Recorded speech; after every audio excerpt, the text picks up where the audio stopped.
नमस्कार मित्रांनो, welcome to S class education. आज आपण पाहतोय इयत्ता 10वी भूगोलाचा बोर्डाचा पेपर कसा लिहायचा. आन्सर शीट पण आहे माझ्याकडे, क्वेश्चन पेपर पण आहे. असा जर तुम्ही पेपर लिहिला तर तुम्हाला पण अगदी भूगोलामध्ये 40 पैकी 40 मार्क्स मिळणार आहेत. जसे मला माझ्या बोर्डाच्या परीक्षेमध्ये मिळाले होते भूगोलामध्ये 40 आउट ऑफ 40. सो मी याच प्रकारे पेपर लिहिला होता. सो पेपर कसा लिहायचा किंवा कशा पद्धतीने प्रेझेंटेशन वगैरे असलं पाहिजे, चुका झाल्या तर कसं त्याला मॅनेज करायचं, या सगळ्या गोष्टी आपण आजच्या व्हिडिओमध्ये पाहणार आहोत. सो व्हिडिओ नक्की शेवटपर्यंत पहा कारण खूप महत्वाचा आहे. सो सगळ्यात पहिली गोष्ट म्हणजे आपण आपल्याकडे जो काही क्वेश्चन पेपर आहे त्याच्या अकॉर्डिंगली आपण आन्सर पाहणार आहोत. सो पहिला प्रश्न आहे, अचूक पर्याय निवडून विधाने पूर्ण करा. बऱ्याचदा काय होतं की आपण ॲज पर सायन्स किंवा मॅथ्स प्रमाणे फक्त बरोबर पर्याय जो आहे तर तो लिहितो आणि असं वाटतं की उत्तर झालं. पण असं नाहीये. तुम्हाला याच्यामध्ये किंवा स्पेसिफिकली भूगोलामध्ये असेल, संस्कृतमध्ये असेल, इतिहास राज्यशास्त्र आहे, तर याच्यामध्ये हे विधान लिहायचं असतं आणि मग इथे जी काही रिकामी जागा आहे त्याच्यावरती उत्तर लिहायचं असतं आणि मगच ते जे उत्तर आहे तर ते पूर्ण होतं. ठीक आहे. सो आता इथे बघा प्रश्न काय आहे. अमेझॉन ही जगातील एक मोठी नदी आहे आणि या नदीच्या मुखालगत पहिला ऑप्शन असा आहे की त्रिभुज प्रदेश आहे. दुसरा आहे की त्रिभुज प्रदेश नाही. तिसरं आहे विस्तीर्ण खाड्या आहेत आणि चौथं आहे मासेमारी व्यवसाय केला जातो. तर आता याचं उत्तर कसं लिहायचं. सगळ्यात पहिल्यांदा उत्तर पत्रिकेवरती तुम्हाला इथे एक बॉक्स दिलेला असणार आहे. त्या बॉक्समध्ये तुम्हाला प्रश्न क्रमांक 1 लिहायचा आहे. आता माझ्या उत्तरपत्रिकेवरती बॉक्स नाहीये कारण मी साध्या फुलस्केपवरती सॉल्व्ह केलंय. पण तुमच्या उत्तरपत्रिकेमध्ये बोर्डाची जी काही उत्तरपत्रिका असेल त्याच्यामध्ये इथे वरती बॉक्स असतो. त्याच्यामध्ये तुम्हाला क्वेश्चन नंबर टाकायचा असतं. ठीक आहे. स्वतः आहे आपला प्रश्न पहिला. त्याच्यानंतर तुम्हाला इथे एक लाईन ऑलरेडी दिलेली असते. इथे तुम्हाला स्वतःहून ड्रॉ करायची असते. इथे पण तुम्ही लाईन ड्रॉ करू शकता इफ यू वॉन्ट. आता या पहिल्या प्रश्नामधलं पहिलं असल्यामुळे मी इथे 1 अंक दिलाय. आता हा रोमन मध्ये आहे सो मी रोमन यूज केलंय. जर हे मराठीमध्ये असतं किंवा या ठिकाणी च्या ऐवजी असतं तर जे काही असेल ते आपल्याला इथे प्रश्न क्रमांकामध्ये आहे तसं लिहावं लागतं. सो आता प्रश्न लिहायचा आहे की अमेझॉन ही जगामधली सगळ्यात मोठी नदी आहे वगैरे वगैरे आणि जे काही उत्तर आहे की त्याच्या मुखालगत त्रिभुज प्रदेश नाही हे त्याचं उत्तर आहे. सो त्रिभुज प्रदेश नाही असं लिहायचंय आणि एक लाईन ड्रॉ करायची आहे. पेनाने चालेल, पेन्सिलने चालेल किंवा असे डॉट्स पण चालतील. सो किंवा डॅश लाईन पण चालेल. तर जे काही तुम्हाला हवं असेल त्याप्रमाणे तुम्ही लिहू शकता किंवा काही जण बेस्ट आहे की याला असं पेन्सिलने छोटासा असा बॉक्स पण करतात, ते पण चालू शकतं. मुद्दा हा आहे की एक्झामिनरला तुम्ही जे उत्तर लिहिलंय तर ते कुठे लिहिलंय हे पटकन दिसलं पाहिजे. मग तुम्ही त्याला अंडरलाईन करा, त्याला बॉक्स करा, त्याला डॅश लाईन करा, जे काही करायचं ते करू शकता. ठीक आहे. आफ्टर दॅट नेक्स्ट आहे दिशा ठरवण्यासाठी रिकामी जागा दिलेली आहे, उपयुक्त ठरते. मोजपट्टी, दुर्बीण, होका यंत्र की पेन. याचा करेक्ट आन्सर आहे होका यंत्र. सो छान सुंदर अक्षरामध्ये तुम्हाला होका यंत्र लिहायचंय. खाली अंडरलाईन करा, बॉक्स करा, काही पण करू शकता. शक्यतो डिझाईन वजन असं काही करू नका. एक तर सरळ लाईन ड्रॉ करा किंवा प्रश्नपत्रिकेमध्ये दिल्याप्रमाणे असे डॅश ड्रॉ करा किंवा त्याला एक असा रेक्टँग्युलर बॉक्समध्ये ठेवा. ठीक आहे. मोस्टली हे सगळं पेन्सिलनेच करा कारण चुकून पेन हल्ला वगैरे तर त्याचं उत्तरावरती जाऊन उत्तर कट व्हायला नको. सो पेन्सिलनेच हे सगळं डॅश वगैरे जे पण आहे ते करू शकता. नेक्स्ट आहे भारताचे दरडोई उत्पन्न ब्राझीलपेक्षा कमी आहे. कारण कमी राष्ट्रीय उत्पन्न, प्रचंड लोकसंख्या, मोठे कुटुंब की अन्नधान्य कमतरता. तर याचं उत्तर आहे अर्थातच प्रचंड लोकसंख्या. नेक्स्ट आहे साग हा वृक्ष प्रामुख्याने कुठल्या वनामध्ये आढळतो. रिकामी जागा दिलेली आहे. समुद्रकाठ, काटेरी, पानझडी की सुचीपर्णी. सो याचं करेक्ट आन्सर आहे ते म्हणजे पानझडी. पानझडी वनामध्ये आपल्याला पाहायला मिळतो साग. तर आता इथे तुमचा पहिला प्रश्न लिहून झालाय. याच्या खाली किती पण जागा असेल तरी पण तुम्हाला ती रिकामीच सोडायची आहे. याच्या खाली दुसरा प्रश्न चालू करायचा नाही. ठीक आहे. सो या पानाच्या खाली कितीही जागा असली तरी पण तुम्हाला दुसरा प्रश्न नवीन पानावरती सुरू करायचा आहे. सो तुम्हाला जर असं वाटतंय की जागा शिल्लक राहू शकते तर इथेच 2-2 ओळी सोडून उत्तर लिहिलं तरी पण चालेल कारण तसं हे पहिलं पूर्ण पान हे रिकाम्या जागालाच वापरायचं आहे. इतर कुठलाही प्रश्न त्याच्यावरती सोडवायचा नाहीये. ठीक आहे. सो तिथे तुमचा तो प्रश्न कंप्लीट झाला की नेक्स्ट पेजवरच नेक्स्ट क्वेश्चन सॉल्व्ह करायचे. नेक्स्ट क्वेश्चन आहे प्रश्न दुसरा. योग्य जोडा सोडवा. इथे पण वरती बॉक्स असणार आहे नवीन पानावरती. तिथे तुम्हाला क्वेश्चन नंबर 2 लिहायचंय. आता इथे तुम्हाला अस्तंभ आणि ब स्तंभ दोन्ही लिहायचे नसतात. अस्तंभ लिहायचा आहे आणि या ठिकाणी येईल उत्तरे. आता बघा अस्तंभामध्ये काय आहे. छोटा नागपूर पठार, दुसरा आहे सदाहरित वने, तिसरा आहे थरचे वाळवंट आणि चौथा आहे अमेझॉनस. सो ते सगळं तुम्हाला अस्तंभामध्ये आहे असं उतरवायचं आहे. पण ब स्तंभामध्ये मात्र त्याची उत्तरं लिहायची आहेत रादर दॅन रायटिंग ब. सो आता छोट्या नागपूर पठारचं काय उत्तर आहे. खनिजांचे भांडार. सो डिरेक्टली लिहायचंय. हे अ ब कडे ई पण लिहायची गरज नाहीये. डिरेक्टली याच्या समोर याचा आन्सर लिहायचा. इथे मात्र प्रश्न क्रमांक द्यायचा. अ चा प्रश्न क्रमांक द्यायचा पण ह्याचे क्रमांक द्यायची गरज नाहीये. सदाहरित वने पाव ब्राझील. नेक्स्ट आहे थरचे वाळवंट आहे कमाल तापमानाचा प्रदेश. आणि अमेझॉनस आहे विरळ लोकसंख्या घनतेचे राज्य. तर अशा प्रकारे आपण सगळ्याची उत्तरं लिहिलेली आहेत. नेक्स्ट क्वेश्चन आता आपण पाहतोय की पुढे दिलेल्या प्रश्नांची एका वाक्यात उत्तरे लिहायची आहेत. कोणतेही 4 प्रश्न सॉल्व्ह करायचे आहेत 5 पैकी. तर पहिले विचारलंय की हिमालयामधली प्रमुख पर्वतरांगा कोणत्या? हा पण प्रश्न नवीन पानावरती सुरू झाला पाहिजे. इथे बॉक्स असणार आहे, त्याच्यामध्ये प्रश्न क्रमांक लिहायचे, ही लाईन ड्रॉ करायची आहे उपप्रश्न लिहायला. इथे शक्यतो कोणीही प्रश्न क्रमांक वगैरे काही लिहायचं नाही या बॉक्सच्या खालच्या मार्जिनमध्ये. याचं कारण असं आहे की या ठिकाणी एक्झामिनर मार्क देतात. असं करून इथे 1 असं देतात. म्हणजे त्यांना मार्क द्यायला जागा ठेवायची आहे, त्यांना इरिटेट नाही करायचंय. सो ट्राय करा की तुम्ही प्रश्न क्रमांक हे इथेच लिहाल, इथे नाही लिहायचं. ठीक आहे.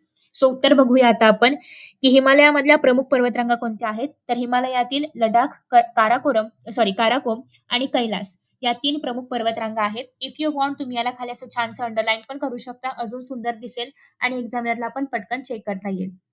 त्यानंतर पुढे आहे हिमालयाचे स्थान कोणत्या गोलार्धामध्ये आहे. ब्राझीलचे स्थान कोणत्या गोलार्धामध्ये आहे. तर ब्राझीलचे स्थान हे उत्तर गोलार्धामध्ये आणि बहुतांशी दक्षिण व पश्चिम गोलार्धामध्ये आहे. अगेन तुम्हाला हवं असेल तुम्ही याच्या खाली या 3 शब्दांच्या खाली अंडरलाईन करू शकता. केलं तरी पण चालेल, नाही केलं तरी पण चालेल. मी नाही करत. ठीक आहे, कारण ऑलरेडी एका वाक्यातच उत्तर आहे, तर त्याच्यामध्ये अजून काय अंडरलाईन करणार. ठीक आहे. सरासरी आयुर्मान म्हणजे काय, प्रॉपर डेफिनेशन लिहायची आहे. पुस्तकामध्ये आहे त्याप्रमाणे. आय होप की तुम्हाला व्हिडिओ क्लिअर पाहायला मिळतोय. नसेल तर प्लीज क्वालिटी इन्क्रीज करा किंवा तुम्ही या पार्टला YouTube वरती झूम पण करून पाहू शकता. सो एखाद्या प्रदेशात जन्माला आलेली व्यक्ती सरासरी किती वर्षे जगू शकते? तो कालावधी म्हणजेच सरासरी आयुर्मान होय. ठीक आहे. तर हे तुम्हाला उत्तर लिहायचं आहे. अशा पद्धतीने प्रॉपर डेफिनेशन लिहायची आहे जी तुमच्या पुस्तकामध्ये आहे ती.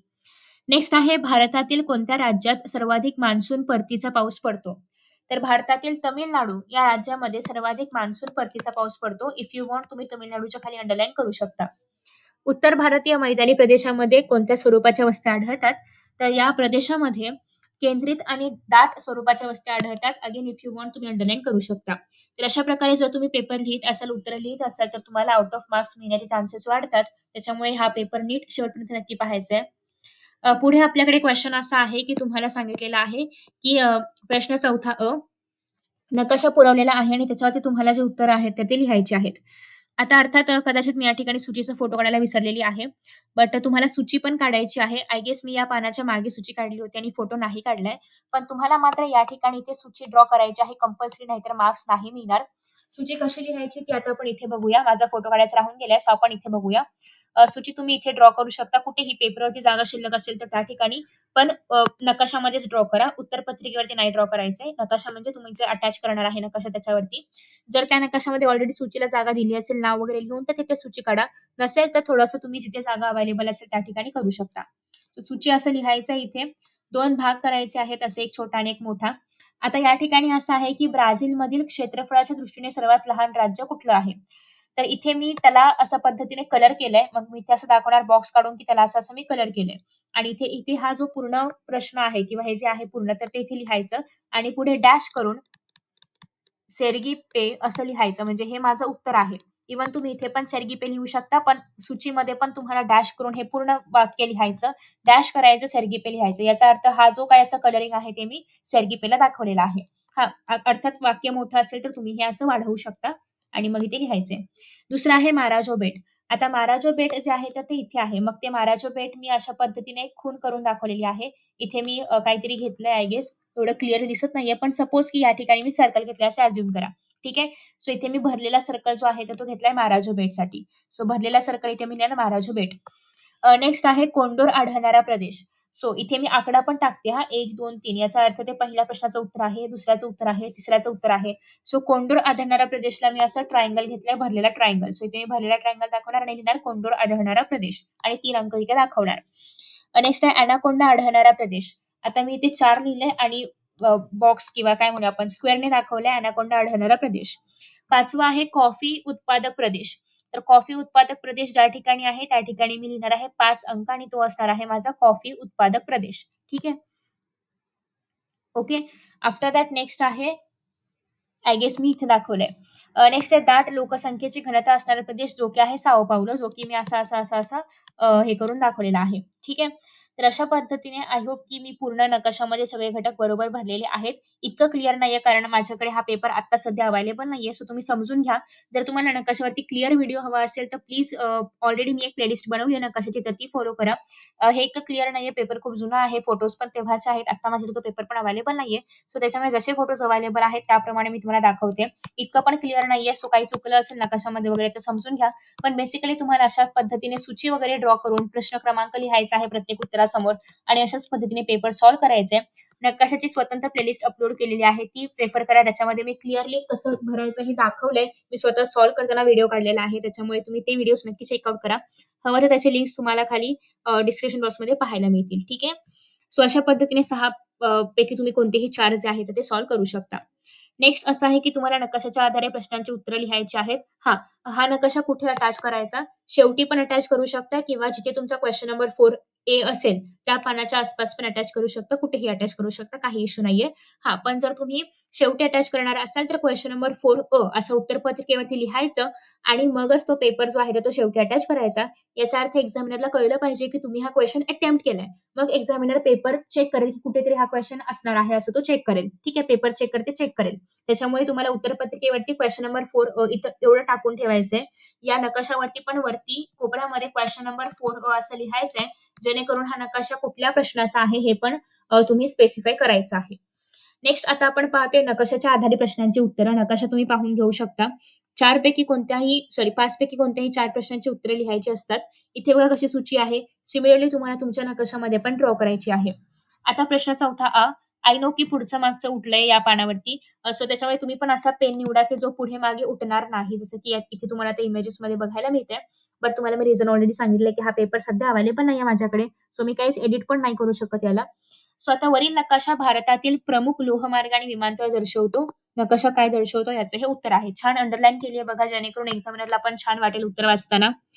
नेक्स्ट आहे नकाशामधील पश्चिम किनारपट्टीवरील कोणत्याही 2 विमानतळांची नावं लिहायची आहेत. सो कुठल्याही 2 विमानतळांची नावं लिहा. मुंबई आहे आणि तिरुवनंतपुरम आहे. सो अशा पद्धतीने 1 आकडा, 2 आकडा टाकून लिहा. सुंदर दिसलं पाहिजे. नेक्स्ट आहे महाराष्ट्रामधील कोणत्याही 4 प्रमुख लोहमार्ग स्थानकांची नावं लिहा. कोणते पण लिहा. कितीतरी लोहमार्ग स्थान आहेत. सो मनमाड आहे, भुसावळ, पुणे, चंद्रपूर इत्यादी. ठीक आहे. नेक्स्ट आहे नकाशामधील सर्वात उत्तरेकडील विमानतळाचं नाव लिहायचंय. सगळ्यात उत्तरेकडचं विमानतळ जे आहे तर ते आहे दिल्ली. सो दिल्ली. ठीक आहे. असं तुम्ही उत्तर लिहायचं एकदम क्लिअरली पूर्ण वाक्यात. भारताच्या अतिदक्षिणेकडील रेल्वे स्थानकाचं नाव सांगायचं आहे. सो ते आहे कन्याकुमारी. तर अशा पद्धतीने पूर्ण व्यवस्थित उत्तर लिहायचं आहे. जेणेकरून एक्झामिनरला बघूनच मार्क्स देता आले पाहिजे. त्याला जास्त शोधावं लागलं नाही पाहिजे की उत्तर कुठे आहे. नेक्स्ट आहे पुढील विधानांची भौगोलिक कारणं लिहायची आहेत. कोणतेही 2 4 पैकी. सो पहिला क्वेशन आहे. उत्तर बघा कसं लिहिलंय. प्रत्येक महत्त्वाच्या शब्दाच्या खाली अंडरलाईन आहे. म्हणजे एक्झामिनरला पूर्ण ओळी न वाचता फक्त शब्द जरी वाचले तरी पण तो प्रत्येक पॉइंटला पूर्ण मार्क देणार. ठीक आहे. आता या ठिकाणी तुम्हाला माहिती आहे प्रत्येक प्रश्नाला 3 मार्काचं वेटेज असल्यामुळे मी बघा 3 पॉइंट्स लिहिलेत. जर उत्तर अगदीच लहान असेल तर काही ठिकाणी 6 पॉइंट्स तुम्ही लिहू शकता. बट या ठिकाणी उत्तर बऱ्यापैकी मोठी असल्यामुळे 3-3 पॉइंट्स लिहिलेत कारण प्रत्येक पॉइंटला 1 मार्क दिला जातो. ठीक आहे. सो ज्याप्रमाणे मार्क्स असतील त्याप्रमाणे तुम्हाला तेवढे पॉइंट्स लिहायचे असतात. सो ब्राझीलमध्ये कृमी कीटकांची संख्या जास्त आहे. याचं आन्सर किंवा याचं रिझन तुम्हाला लिहायचं आहे. तर बघा पहिला मुद्दा काय आहे? कृमी कीटक घनदाट वर्षावने, गवताळ प्रदेश, दलदलीचा प्रदेश असणाऱ्या ठिकाणी आढळतात. हा पहिला मुद्दा आहे. दुसरा मुद्दा असा आहे की झाडांची पाने, फुलातील, फळातील रस हे कृमी कीटकांचे खाद्य असते. आणि एवढं सगळं असल्यामुळे ब्राझीलमध्ये हे दोन्ही पण अवेलेबल असल्यामुळे ब्राझीलमध्ये हे संख्या जास्त आहे असं आपल्याला आता तिसऱ्या मुद्द्यामध्ये सांगायचं आहे. ब्राझील देशामध्ये अमेझॉन नदीच्या खोऱ्याच्या मैदानी भागामध्ये किंवा मैदानी प्रदेशामध्ये घनदाट वर्षावने, पॅराग्वे पॅराना नदीच्या परिसरातील गवताळ प्रदेश, पॅन्टनल येथील दलदलीचा प्रदेश हे वातावरण कृषी कीटकांसाठी अतिशय पूरक असल्यामुळे किंवा त्यांच्या वाढीसाठी अनुकूल असल्यामुळे ब्राझीलमध्ये कृमी कीटकांची संख्या जास्त आहे. तर अशा पद्धतीने पूर्ण उत्तर तुम्हाला इथे लिहायचं आहे. ठीक आहे. एवढं उत्तर लिहिलं की तुम्हाला इथे 3 पैकी 3 मार्क मिळणार आहेत. आता मी ते सगळे प्रश्न सोडवलेत. तुम्हाला मात्र कोणते पण 2च सोडवायचे आहेत. दुसरा प्रश्न आहे भारताच्या पश्चिम आणि पूर्व किनारपट्टीमधील विषमता जी आहे ती स्पष्ट करायची आहे. सो भारताला 7,500 किलोमीटर लांबीचा समुद्र किनारा जो आहे तो लाभलेला आहे. भारताची पश्चिम किनारपट्टी अरबी समुद्राला लागून आहे, तर पूर्व किनारपट्टी बंगालच्या उपसागराला लागून आहे. दुसरं असं आहे की भारताच्या पश्चिम किनारपट्टीत लगत पश्चिम घाटाचा प्रदेश असल्यामुळे ही किनारपट्टी खडकाळ आहे. या उलट भारताची पूर्व किनारपट्टी नद्यांनी वाहून आणलेल्या गाळाच्या संचयनातून तयार झालेली आहे. बघा कुठे कुठे कशा पद्धतीने अंडरलाईन केलंय. पश्चिमचा पॉइंट कुठला आहे, पूर्वाचा पॉइंट कुठला आहे त्याला बरोबर अंडरलाईन केलंय. किती लांबी आहे त्याला बरोबर अंडरलाईन केलंय. ठीक आहे. नेक्स्ट आहे तिसरा मुद्दा, की भारताच्या पश्चिम किनारपट्टीवर खाड्या आढळतात, तर पूर्व किनारपट्टीवरती त्रिभुज प्रदेश आढळतात. आणि अशा प्रकारे हीच जी विषमता आहे तर ती आपल्याला पाहायला मिळते. सो पूर्ण आन्सर नीट पाहायचं आहे. ठीक आहे. तिसरा प्रश्न असा आहे, की ब्राझीलमधील दरडोई जमीन धारणा भारताच्या तुलनेमध्ये जास्त आहे. असं का आहे बघा. ब्राझीलचे एकूण क्षेत्रफळ 85,15,15,770 चौरस किलोमीटर एवढं आहे. तर हेच भारतासाठी 32,86,263 चौरस किलोमीटर एवढं आहे. आता जेव्हा आपण दरडोई बद्दल बोलतोय, मग ते काही पण असो, उत्पन्न असेल, जमीन आहे, काही पण आहे. तर अर्थात त्या केसमध्ये जमीन किती आहे आणि त्यासोबतच त्या भागामधली लोकसंख्या किती आहे, ते तुम्हाला प्रत्येक वेळी लिहावं लागणार आहे, जेव्हा कधी दरडोई आहे, उत्पन्न आहे, असे काही प्रश्न आले तर. ब्राझीलची एकूण लोकसंख्या 19 कोटी आहे, तर भारताची 121 किंवा 130 कोटी तुम्ही लिहू शकता. ठीक आहे. आता हे क्लिअरली पाहायला मिळते, की भारताच्या तुलनेमध्ये ब्राझीलचे क्षेत्रफळ जास्त आहे, पण लोकसंख्या कमी आहे. आणि हेच असं असल्यामुळे भारतामधील दरडोई जमीन धारणा ब्राझीलमधील दरडोई जमीन धारणा ही भारताच्या तुलनेमध्ये जास्त आहे. ठीक आहे. सो खूप महत्त्वाचे मुद्दे आहेत. हे सगळे आकडे तुमच्या पुस्तकामधलेच लिहिलेले आहेत. सो ते बघून नीट लिहायचे आहेत किंवा नीट लक्षात ठेवायचे आहेत. जेव्हा तुम्ही आकडे कधी तुमच्या उत्तरामध्ये लिहित असाल, तर बघा की ते बरोबर असले पाहिजेत. चौथा प्रश्न असा आहे, की देशाच्या सर्वांगीण विकासासाठी वाहतूक मार्गांचा विकास उपयुक्त ठरतो. अर्थात ठरतो कसा ते आता आपण बघतोय. पहिला मुद्दा आहे, की वाहतूक मार्गाचा वापर करून वस्तूंची एका ठिकाणाहून दुसऱ्या ठिकाणी ने-आण करता येते. वाहतूक मार्गाचा वापर करून देशातील लोकांची गतिशीलता वाढते. पहिला मुद्दा झाला. दुसरा मुद्दा असा आहे, की वाहतूक मार्गाच्या आधारे देशातील शेती, खाणकाम, मासेमारी, कारखानदारी, बँका इत्यादी अनेक प्रकारच्या व्यवसायांस चालना मिळते. ठीक आहे. तिसरा मुद्दा असा आहे, की वाहतूक मार्गाच्या विकासामुळे देशामधील जे काही अंतर्गत व्यापार आहे, आंतरराष्ट्रीय व्यापार आहे, देशांतर्गत व्यापार आहे, यांना मोठ्या प्रमाणावर चालना मिळते. त्यामुळे रोजगाराच्या संधी उपलब्ध होतात आणि देशाचे उत्पन्न वाढते. आणि म्हणूनच देशाचा जर आपल्याला सर्वांगीण विकास करायचा असेल, तर यासाठी वाहतूक मार्गांचा विकास उपयुक्त ठरतो. सो आय होप की तुम्हाला कळलं असेल, की उत्तर कसं लिहिलं पाहिजे, किती पॉइंट्समध्ये लिहिलं पाहिजे, किती मोठं लिहिलं पाहिजे, कुठल्या पॉइंट्सला अंडरलाईन करायचं आहे. असं लिहिलं तरच तुम्हाला आउट ऑफ मार्क मिळणार आहेत आणि तुम्ही 40 पैकी 40 भूगोलामध्ये स्कोर करू शकता. आता पुढे बघा आपण नकाश नाही, आलेख बघतोय. मी इथे साध्या पेपरवरच ड्रॉ केलाय. तुम्हाला मात्र आलेख पेपरवरती ड्रॉ करायचा आहे. मी साधं सुद्धा आपल्या आहेतच वहीच्या पानावरती ड्रॉ केलाय. तुम्हाला परीक्षेमध्ये आलेख पेपर मिळणार. तुमच्याकडे ऑप्शन आहे, की एकतर तुम्ही 6 अ सॉल्व्ह करा किंवा 6 आ सॉल्व्ह करा. जे काही तुम्हाला हवं असेल तर ते तुम्ही करू शकता. ठीक आहे. जर तुम्हाला प्रॉपरली आलेख पेपरवरचा आलेख हवा असेल तर ऑलरेडी मी व्हिडिओ अपलोड केलाय, चेकआउट करा. सो प्रश्न 6वा असं म्हणतोय, की तुम्हाला आलेख ड्रॉ करायचा आहे आणि त्याच्या अकॉर्डिंगली या 3 प्रश्नांची उत्तरं लिहायची आहेत. सो आलेख काढायला 3 मार्क असतात आणि आलेखावरची उत्तरं लिहायला 3 मार्क असतात. सो माझ्या मते प्रश्न 6वा इझी आहे, कारण आलेख ऑलरेडी ड्रॉ करून दिलाय. तुम्हाला फक्त त्याची उत्तरं लिहायची आहेत. बट अगेन तुम्हाला जे ईझी वाटेल ते तुम्ही करू शकता. तुमच्याकडे जर जास्त वेळ अवेलेबल असेल तरच 6 सॉल्व्ह करा, कारण याच्यामध्ये नकाशा काढावा लागतो, पॉइंट्स द्यावे लागतात आणि मग उत्तर लिहायचं असतं. वेळ कमी आहे तर आयता नकाशा आहे त्याच्यावरची फक्त उत्तरं लिहायची असतात. ठीक आहे. सो आता 6 मध्ये काय दिलंय बघा. वर्ष आणि सरासरी आयुर्मान दिलेला आहे, की कुठल्या वर्षी सरासरी आयुर्मान किती आहे. ठीक आहे. त्याच्या अकॉर्डिंगली तुम्हाला इथे ग्राफ ड्रॉ करायचा आहे.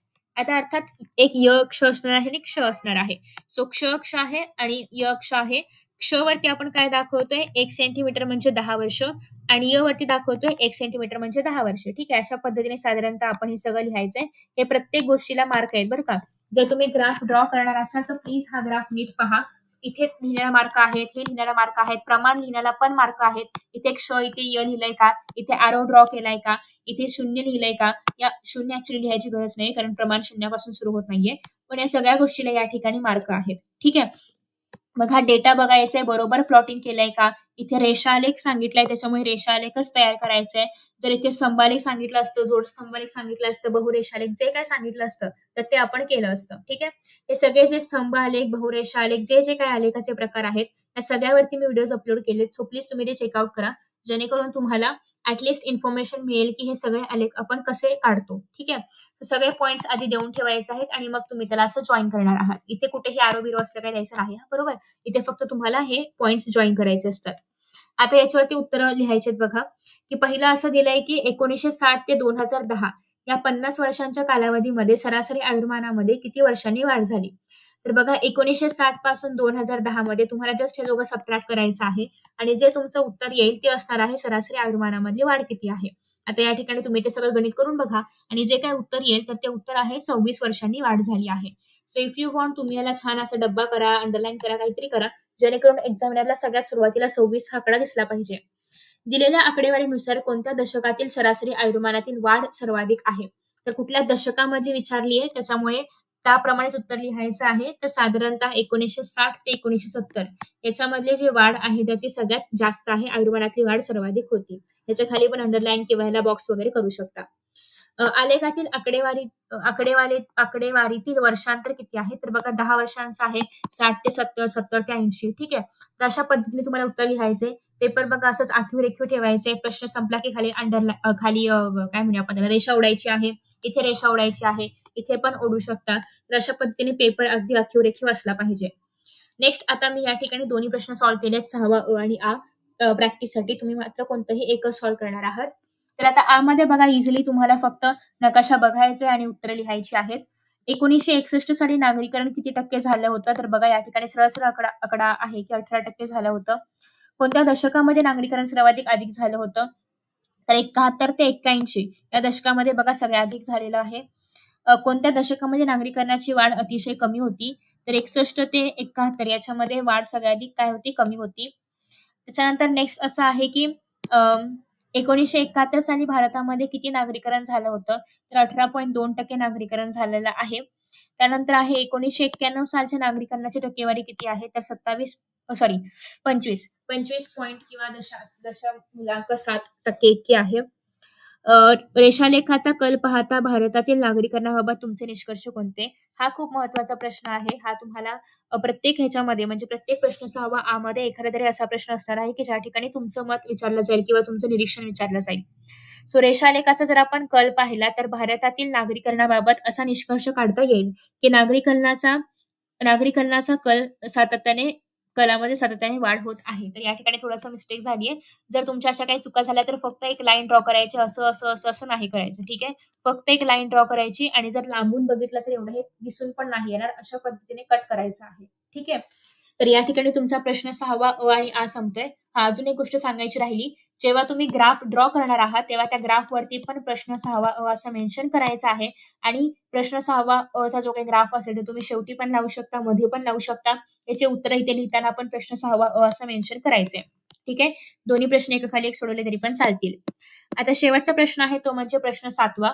प्रश्न 7वा आहे की तुम्हाला सविस्तर उत्तरे लिहायची आहेत. कोणतेही 2 तिघांपैकी आणि 8 मार्कांसाठी आहे. म्हणजे प्रत्येक प्रश्न 4 मार्कांसाठी आहे. सो अर्थात 4 पॉइंट्स तरी असलेच पाहिजेत. ठीक आहे. पहिला प्रश्न असा आहे की स्वातंत्र्योत्तर काळामध्ये भारत आणि ब्राझील या देशांना कोणत्या समस्यांना तोंड द्यावे लागले? खूप महत्वाचा प्रश्न आहे.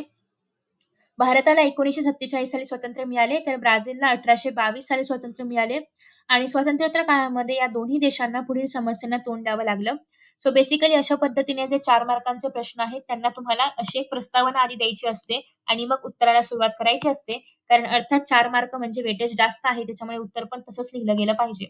उत्तराची लेंथ बघू नका, उत्तराची क्वालिटी बघा किती चांगली आहे, जेणेकरून तुम्हाला एवढंसं जरी उत्तर लिहिलं 4 पॉइंट्सचं जरी, तरी पण तुम्हाला 4 पैकी 4 मार्क मिळतील. अगदी पानभरच लिहिलं पाहिजे असं काही नाही. पण त्या 4 पॉइंट्समध्ये सगळे जे काही मुद्दे आहेत, तर ते कव्हर झाले पाहिजेत. जे काही सगळे एक्सपेक्टेड पॉइंट्स आहेत, तर ते असले पाहिजेत. नाहीतर तुम्ही उत्तर 4 पान लिहिलं आणि त्याच्यामध्ये महत्त्वाचे मुद्देच नाहीयेत, तर तुम्हाला मार्क्स नाही मिळणार. ठीक आहे. सो बघा पहिला मुद्दा काय आहे? स्वातंत्र्य मिळाल्यानंतर पहिल्या 20 वर्षामध्ये भारताला 3 युद्धांना सामोरे जावे लागले. भारतात खूप मोठा दुष्काळ काही प्रदेशामध्ये होता आणि या दुष्काळाला भारताला तोंड द्यावे लागले. स्वातंत्र्योत्तर काळामध्ये भारताला आर्थिक विकासाचा मंद वेग तसेच यांसारख्या अनेक वित्तीय समस्यांना पण तोंड द्यावे लागले. स्वातंत्र्योत्तर काळामध्ये ब्राझीलला देखील अनेक आर्थिक आणि वित्तीय समस्यांना तोंड द्यावे लागले. तर अशा प्रकारे या सगळ्या गोष्टींमुळे आपण असं म्हणू शकतो, की स्वातंत्र्योत्तर काळामध्ये दोन्ही पण देशांना बऱ्याचशा समस्यांना तोंड द्यावं लागलं होतं. पुढचा प्रश्न आहे कारखान्यास भेट देण्यासाठी प्रश्नावली तयार करा. हा प्रश्न मोस्टली एक्झाममध्ये विचारलाच जातो. कारण एकतर तुमच्या मनाने तुम्ही हा क्वेशन सॉल्व्ह करणार आहात. याचं काही असं भौगोलिक उत्तर वगैरे असं काही नाहीये. तुम्ही स्वतःहून प्रश्नावली बनवताय. सो बघा प्रश्नावली कशी बनवायची असते, खूप महत्त्वाचा प्रश्न आहे. इव्हन या ठिकाणी कारखाना नसेल, दुसरं इतर कुठलं पण ठिकाण असेल, तरी पण तुम्ही सेम पॅटर्नचे क्वेशन्स बनवू शकता. काही थोडंसं फ्रेमिंग तुम्हाला बदलावं लागेल, बट पॅटर्न असंच राहणार आहे. सो थोडीशी प्रस्तावना देऊ शकता तुम्ही हवं असेल तर, की कुठल्या कारखान्यामध्ये गेलाय, त्याचं नाव काय आहे वगैरे, वगैरे. नाहीतर तुम्ही डायरेक्टली पण चालू करू शकता. 4 मार्कांचा असल्यामुळे मिनिमम 8 प्रश्न लिहायचे आहेत. पहिला प्रश्न असा आहे, की या कारखान्याची स्थापना कधी झाली? दुसरा प्रश्न, या कारखान्यात कोणत्या वस्तूंचे उत्पादन घेतले जाते? तिसरा प्रश्न असा आहे, की वस्तूंच्या उत्पादनासाठी कोणता कच्चा माल वापरला जातो? चौथा प्रश्न, हा कच्चा माल कोणत्या ठिकाणाहून मागवला जातो? 5वा असा आहे, की कारखान्यामध्ये तयार झालेला पक्का माल कोणत्या ठिकाणी विक्रीस पाठवला जातो? कारखान्यातील कामगारांची एकूण संख्या किती? कारखान्यातील कामगारांच्या सुरक्षिततेची कोणतीच खबरदारी घेतली जाते? आणि पर्यावरणास हानी होऊ नये म्हणून कारखान्यामध्ये कोणत्या उपाययोजना केल्या जातात? तर अशा प्रकारे मिनिमम 8 प्रश्न तुम्हाला बनवायचे आहेत. एक्स्ट्रा तुम्ही किती पण बनवू शकता, जेवढे तुम्हाला हवे असतील. पण ट्राय करा, की तुम्ही 8च्या 8 प्रश्न हे बरोबर मुद्देसूद मांडाल, जेणेकरून एक्झामिनर तुम्हाला याच्यामध्ये आउट ऑफ मार्क्स देईल. लास्ट क्वेश्चन आहे, ब्राझीलमधील आवर्षण चतुष्कोन याविषयी माहिती लिहा. अगेन हा जो क्वेश्चन आहे, या ठिकाणी तुम्ही खाली मॅप ड्रॉ करून तो आवर्षण चतुष्कोन कुठे आहे हे पण ड्रॉ करून दाखवू शकता. हे तुमच्यावरती आहे, की तुम्ही त्या आन्सरला अजून किती चांगलं बनवताय. असं लिहिलं तर बेस्ट आहे. स्टेन्सिल मिळतात, माहिती असेल तुम्हाला, प्लास्टिकचे नकाशे. तर तुम्ही ते स्टेन्सिल्सचा यूज करू शकता. नकाशाचे कटआउट असतात प्लास्टिकचे, जेणेकरून तुम्ही ब्राझील आणि भारतचे नकाशे अशा पद्धतीने उत्तरामध्ये दाखवू शकता. उत्तर खूप चांगलं वाटतं त्याच्यामुळे आणि तुम्हाला आउट ऑफ मार्क्स मिळतील. सो हे इनोव्हेटिव्ह आहे थोडंसं, की सगळ्यांच्याच पेपरमध्ये असं नसणार, पण तुमच्या पेपरमध्ये असं काही सापडलं तर तुम्हाला ते बघूनच आउट ऑफ मार्क्स मिळतील. ठीक आहे. सो बघा प्रश्न काय आहे. आवर्षण चतुष्कोन बद्दल आपल्याला लिहायचं आहे. 4 मुद्दे लिहायचे आहेत किंवा 8 मुद्दे जर लहान-लहान मुद्दे असतील तर. सो हे तुम्ही अजून वाढवू शकता नकाशा वगैरे ड्रॉ करून. ब्राझीलच्या पूर्वेकडील भागामध्ये असणारा अजस्त्र कडा अटलांटिक महासागराच्या आग्नेय व ईशान्य दिशेकडून येणारे व्यापारी वारे अडवतो आणि हे वारे अजस्त्र कड्याला अनुसरून उंचावरून जातात आणि सांद्रीभवन क्रिया होऊन अजस्त्र कड्याच्या वाऱ्याकडील भागात भरपूर पर्जन्य होते. नेक्स्ट आहे, परंतु ब्राझीलच्या ईशान्य भागामध्ये अत्यल्प पाऊस पडतो आणि या भागातील वार्षिक सरासरी पर्जन्यमान हे केवळ 600 मिलीमीटर इतकंच आहे आणि या शुष्क प्रदेशामध्ये पर्जन्य छायेचा प्रदेश किंवा आवर्षण चतुष्कोन असं म्हटलं जातं. अंडरलाईन केली आहे बघा प्रत्येक शब्दाला आणि इव्हन पेपर सुरू झाल्यापासून शेवटपर्यंत अक्षर कॉन्स्टंट ठेवण्याचा प्रयत्न केलाय, जे की तुम्हाला पण करायचं आहे. थोडंफार अक्षर बिघडू शकतं, नो इश्यूज, बट ते वाचनीय असलं पाहिजे आणि ट्राय करा, की तुमचं सेम अक्षर असावं पूर्ण पेपरमध्ये. आत्तापासून प्रॅक्टिस केली तर नक्कीच तुमचं अक्षर सेम राहील आणि तुम्ही इझिली पेपर असं सोडवू शकता, की जेणेकरून तुमचे एक्झामिनर इम्प्रेस होतील आणि ते तुम्हाला आउट ऑफ मार्क्स देतील. सो आय होप की तुम्हाला हा व्हिडिओ आवडला असेल. पेपर कसा वाटला नक्की सांगा आणि अशा प्रकारे अजून कोणत्या विषयावरती व्हिडिओज आणले पाहिजेत हे पण नक्की सांगा. Thank you so much for watching this video and see you in the next video. Bye bye.